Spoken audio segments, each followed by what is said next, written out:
You didn't fail because you're weak. You failed because you were taught to use the wrong tool for the wrong job. Your whole life someone has told you that the problem is willpower, that if you really wanted it, you could achieve it. That discipline is a matter of character, that those who succeed get there because they push themselves harder. That's a lie.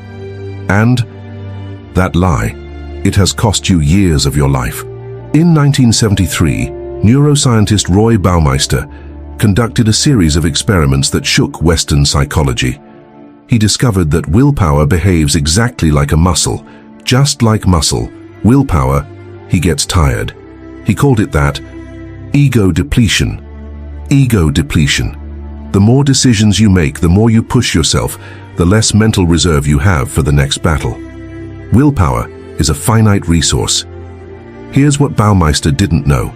In the century 18, the samurai of the Rinzai Zen school developed a mental state called Mushin, literally in which means empty, anshin, which means mind, empty mind, mindless mind. A state where action occurs without deliberation, without effort, without expenditure of any resources. This state is achieved by someone who he trained until his internal resistance ceased to exist. Baumeister studied the exhaustion of willpower. The samurai taught how to eliminate the need for willpower completely. In this video, I'm going to talk to you about the difference between willpower and Mushin, and I'll explain why you don't need willpower, and how the belief that you need it is hindering you more than anything else in life. Before we get to the content, I want to leave a quick message. This channel is for people who have already understood that philosophy is not intellectual decoration. It's ancient technology for modern problems. If you are one of those people, you're in the right place. Subscribe now because the next video this channel will publish is about Miyamoto Musashi's secret to becoming unbeatable at anything. You won't want to miss this. Thank you so much for your attention and for the affection of all of you who follow me. I am extremely grateful to have you here with me. Now, let's go to the video. Chapter 1. The Wrong Diagnosis. What you'll understand here, why James's problem, and perhaps yours, was never what it seemed. Today I'm going to tell you the story of a young man named James. James was 24 years old and lived in the guest room of his parents' house in Seattle. That wasn't the plan. It never was. But 3 months ago, a mid-sized tech company terminated his contract, a well-paying position with subsidized training, internal mentorship, and support. They had invested in him, and James had failed, not for lack of intelligence, but because of an inconsistency that no one could explain, not even him. Deadlines that he saw clearly on Monday vanished by Wednesday. Projects that started with energy became a burden by Thursday. The work piled up, the excuses too. When the dismissal came, the human resources manager had said with clinical care, "James, you have real potential. The problem is that you don't show up consistently." James knew he had to solve this problem, and he had tried using productivity apps, waking up earlier, the Pomodoro technique, priority lists. Each new tool lasted days, sometimes a week. Then the pattern returned: hesitation, procrastination, inconsistent performance, shame. His personal diagnosis was simple: lack of willpower. He wasn't disciplined enough. He needed to push himself harder. So amidst bitterness at knowing he had enormous potential but was underutilizing it, which caused his deep sadness, he decided to see a psychologist to understand himself and why he couldn't simply overcome procrastination and inconsistency. James's psychologist was named Dr. Sarah Chen. She had a small practice in Capitol Hill, a simple office, 2 leather armchairs, natural light. No motivational posters on the wall, no quotes about resilience. In the first session, James gave his own diagnosis before she even asked anything. "I know what my problem is. I lack willpower, I never have. It was the same when I was a child. I start things full of energy, but I never finish. I can't handle pressure for very long. I need to learn to push myself harder." Dr. Chen listened to everything. Then she remained silent for a few seconds. "James, how long did it take you to develop this explanation?" "What?" "This theory about yourself, that you lack willpower, that you need to force yourself more. How long have you carried this burden?" he thought. About 10 years, maybe. And did it ever work? Did it work if I pushed it harder? James opened his mouth, he closed it. The answer was no, but he had never phrased it that way before. If a tool doesn't work after 10 years of use, James, maybe the problem isn't how much you use it. That, perhaps it's the tool. He returned home that day with a phrase stuck in his head that wouldn't leave his mind. Perhaps the problem isn't the tool. Perhaps it's the wrong tool.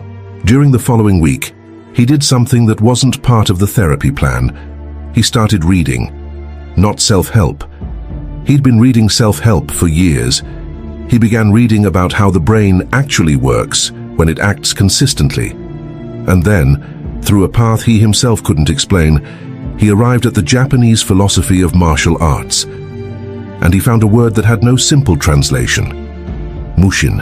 An interesting detail is that the Drachan had a post-it note in her desk drawer. James didn't know. It read in small print, "It's not a lack of effort, it's a lack of resistance." Now I want to take a moment here, because perhaps you find yourself in the same situation as James was. Perhaps you've believed your whole life that your problem was a lack of willpower, a lack of determination, when in reality, you're fighting the problem with the wrong tool. There's no point in trying harder if your system is wrong. For example, let's suppose you want to start waking up at 5 a.m., but you go to bed after 1 a.m. Because of this, you can't wake up at 5 a.m., and you believe you failed because you are weak and undisciplined, when in reality, you sabotaged yourself. The problem lies in your system, in your tool.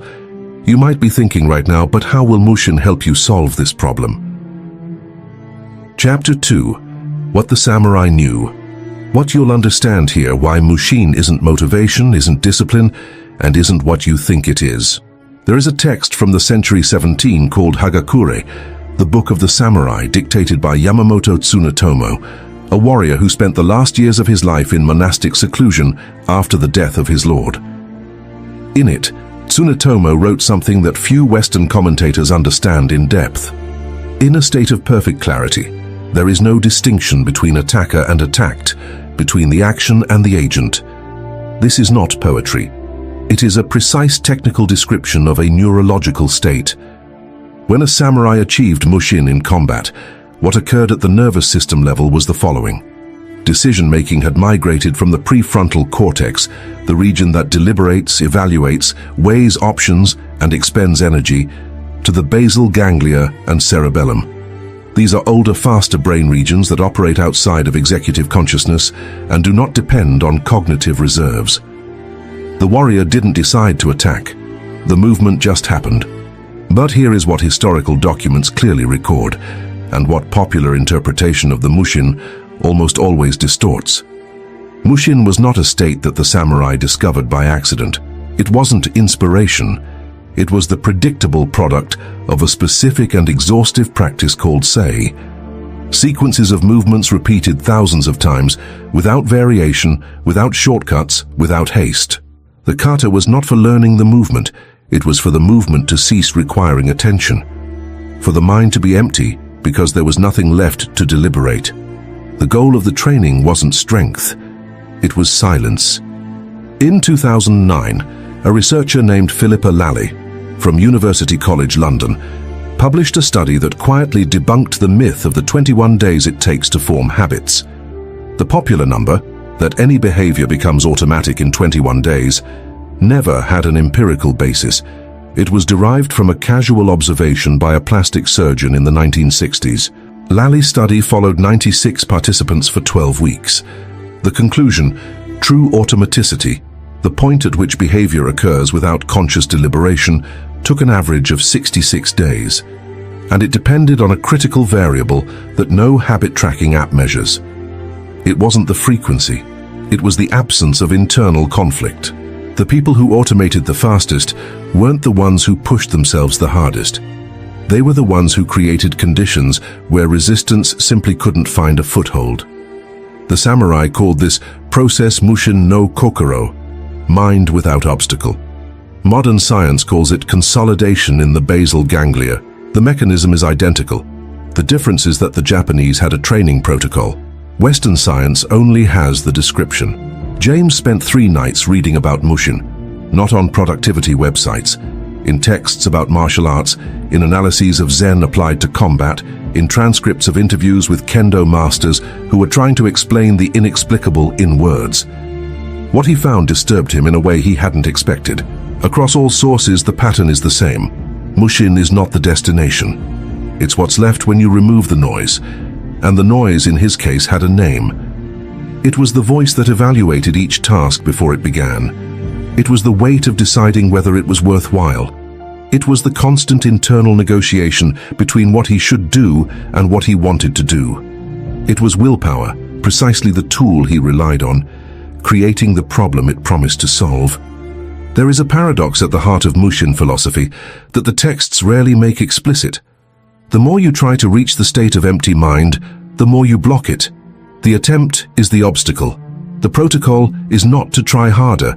It is to remove what prevents it. Chapter 3. The Internal War. Now you will understand why willpower is not weakness. It's a symptom of a system that needs to be rebuilt, not forced. By the 5th session with Dr. Chen, James had changed. Not euphoric, quiet, like someone who has understood something and is still processing how that understanding changes things. "I read about Mushin," he said. The therapist nodded without surprise. "And then I realized something. Every time I reached an important deadline at work, I had a war in my head. Not a war about whether I wanted to do the work. I did. But a war about how to start, whether I was ready, whether it would be good enough, whether it was worth the effort. And when I finally resolved that war and started, I was already exhausted." How much of this war was conscious? Almost none. It was happening before I realized it was happening. Dr. Chen leaned slightly forward. "James, what you're describing has a technical name. It's called anticipatory overthinking, the habit of mentally simulating multiple scenarios before any action, consuming cognitive resources before the task even begins. For people with this pattern, willpower doesn't solve the problem. In truth, it feeds him, because you use willpower to start the internal war, and then you use even more willpower to try to win it. So what solves it? You've already read the answer. The kata, the repetition that removes negotiation, the system that makes the decision irrelevant because there is no decision left to make." James remained quiet for a while. "When the samurai trained the kata," and he said slowly, "they weren't learning how to move the sword, they were unlearning how to decide how to move the sword." "Exactly. So the problem was never my willpower, the problem was that I never trained so that I wouldn't need it." Silence. And then something inside James settled. Here's the fact that changes everything. The neuroscientist Antonio Damasio, in his research on cognition and decision-making, he identified what he called somatic markers, patterns of emotional and physical response that the body develops through repetition and which come to guide action before conscious thought is activated. In simple terms, the body learns to crave what you've trained it to do, not metaphorically, neurologically. The limbic system, responsible for emotions and motivation, begins to emit signals of positive anticipation for behaviors that have been repeated sufficiently. Pleasure doesn't come after the action. It begins to appear before, as a trigger, as an impulse, as a movement towards behavior. The samurai called this Mushin no Michi, the mindless path. When you get there, you don't force yourself to practice. You are drawn into practice. But, and here's where almost everyone stumbles, you don't start there. You build the path that leads you there, and the path demands exactly the opposite of what the culture of willpower preaches. Chapter 4. The 21-Day Protocol. Now I'm going to give you a protocol, but what you'll understand here, this is why 21 days don't create a habit, but they can deactivate the resistance that prevents the habit from existing. Dr. Chen gave James an instruction that on the surface seemed too simple to be serious. For 21 days you will choose one action, just one, small enough that you can't come up with a good reason not to do it. And you will perform this action every day at the same time without evaluation, without reflection on whether it was done well, without judging the result. Just execution. Which action? That depends on you, but it needs to have 3 characteristics. It needs to be relevant to what you want to build, not random. It needs to be small enough that the hurdle to starting is 0, and it needs to have a clear trigger, a time, a context, an anchor that already exists in your routine, James thought. The job he wanted to do well involved product development, writing technical specifications, analysis and synthesis. I'm going to write 1 page a day. It can be anything. An analysis, an idea, a specification. 1 page, every day at 7 in the morning. Okay, and one more instruction, which is the most important of all. You're not going to try to write well. You're not going to try to write correctly. You're just going to sit down and produce the page. The criterion for success is existence, not quality. James hesitated. But if I don't care about quality, I'm not going to improve. James, in this protocol, you're not training writing. You're training the absence of negotiation. Mushin doesn't begin with excellence. It begins with the elimination of the conflict between intention and action. The first 6 days were strange. James would sit down at 7 in the morning with his notebook open. He would write a page, not always a good one, sometimes fragmented, sometimes just a series of unconnected ideas. But the page existed. What he noticed from the 5th day onwards was not quality, it was absence. The voice that had been assessing before starting grew quieter. It didn't disappear, but it lost volume. The nervous system had received the same response 5 times in a row. When it's time to write, you sit down and write, without deliberation, without wait, without war. On the 10th day, he realized he was sitting down before the alarm went off. On the 15th day, he felt something he hadn't expected, impatience to begin. It wasn't motivation in the popular sense, euphoria, energy, enthusiasm. It was body signaling, this is the moment, the somatic marker that Damasio, he described it, the limbic system learning to anticipate. On the 21st day, James didn't check the alarm, he didn't check the list, he didn't negotiate with himself. He just woke up, made coffee, and sat down. The page happened. He stared at the screen for a minute after he finished, because he recognized what had just happened. The action had taken place without him. Not without your presence, but without his interference. That was Mushin. Here's what the 21 days really do, and what they don't do. They don't create the habit. A real habit at the neurological level takes longer. What the 21 days do is more specific and more important. They silence the initial resistance. They teach the nervous system that the action is not dangerous, that no deliberation is necessary, that the path between intention and execution can be direct. The samurai spent years practicing kata, because inner silence doesn't settle in over weeks.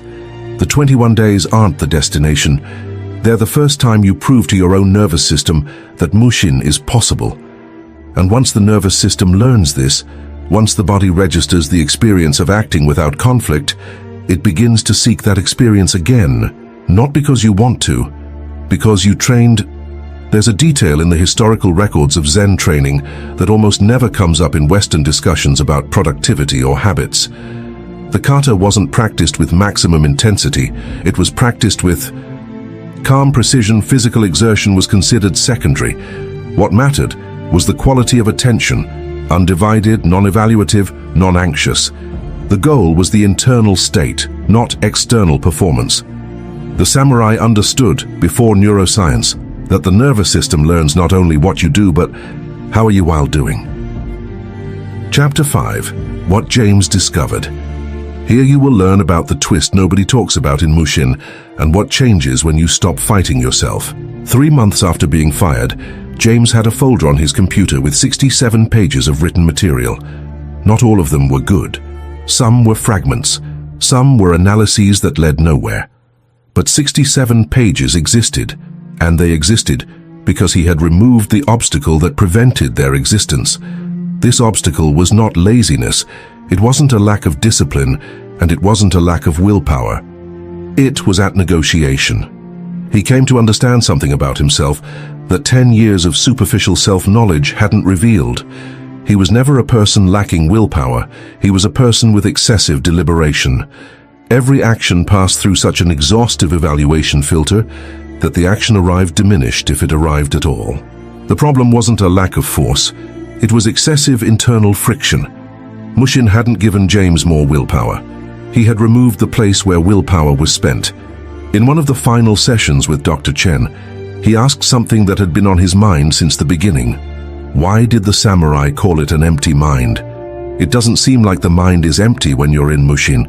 It seems like in mind is more present than ever. The therapist considered the question carefully, because what is empty is not the mind. It is noise. Mushin is not the absence of consciousness. It is consciousness without interference from the ego. The mind is fully present, but it is not judging what happens, evaluating whether it is good enough, or negotiating whether it should be happening. It simply observes and responds. James remained quiet. So willpower is literally the opposite of what I need. Willpower presupposes two conflicting sides, what you should do and what you want to do. It exists to force one side to win. Mushin dissolves the conflict before it even begins. And that's why it doesn't hold up. Because you can force a battle once, 10 times, 50 times, but you can't force the same conflict forever. Exactly. Willpower is finite. Trained silence is not. 2 months after that conversation, James had been hired by a smaller company. Not the most glamorous position, not the salary he had initially wanted, but he showed up every day, without hesitation, without the internal negotiation that previously consumed more energy than the work itself. The daily page had expanded into a work system, because when you remove resistance at one point, it dissolves at adjacent points. One Monday morning, a colleague casually commented, "James, you're the most consistent guy with whom I've already worked. How do you do that?" James thought for a moment. "I stopped trying to force myself." His colleague looked at him, confused. James didn't explain. Some things become clearer in silence. Here's what nobody mentions when talking about Mushin. Miyamoto Musashi, the greatest swordsman Japan has ever recorded, undefeated in 61 duels, author of the Book of Five Rings. He spent the last years of his life not training in combat. He spent his days painting, writing, and practicing calligraphy. When asked why he had abandoned the sword, he would correct the premise of the question. "I didn't practice swordsmanship to become the best swordsman. I practiced swordsmanship to learn how the mind works when it's not in the way." What Musashi had discovered, and what took decades of combat to see clearly, was that the sword was merely the vehicle. Destiny was the inner state. Mushin was not a martial skill, it was a way of being, and once learned in one domain, it transfers. James learned Mushin from a blank page at 7 in the morning. Musashi learned it in battles that no one would survive today. The form is different. The mechanism is identical. The training was always about silence. Domination was always secondary. 3 things remain. Willpower is not a virtue. It's a symptom of a divided system. When you need to force yourself, there are 2 parts of you at war, and internal wars aren't won with more strength. They resolve when the conflict loses the ground on which it grows. Mushin is neither talent nor enlightenment. It is the predictable result of a specific protocol. Choose an action small enough that there is no negotiation. Perform it daily in the same context, without quality assessment, without judging the result. 21 days. Do not create a habit. They teach the nervous system that there is no need for deliberation. And when deliberation disappears, the habit is born on its own. James's problem was never a lack of strength. It was too much friction. And perhaps yours is too... James still lives in Seattle. The guest room has become his own office. The 67 pages have become a work method that he doesn't explain well, but executes every day. In his last session with Dr. Chen, she said something that he still carries with him. "You didn't learn to discipline yourself, James. You learned to stop fighting with yourself," which is exactly the opposite and exactly what worked. The difference between those who succeed and those who don't is rarely one of strength. It's those who understood that the battle isn't out there, and the victory doesn't feel like a victory. It feels like silence. If you've made it this far, you've already proven that you can sustain your attention on a difficult idea until the very end. That's no small feat. Sign up. Because the next time you need to hear something like that, you want to make sure it shows up on your screen. If you want to continue down this path, One of these videos that's appearing now was made specifically for what you're experiencing. Thank you for your attention so far, and always remember, be present, walk with honor, follow the path. Until the next video.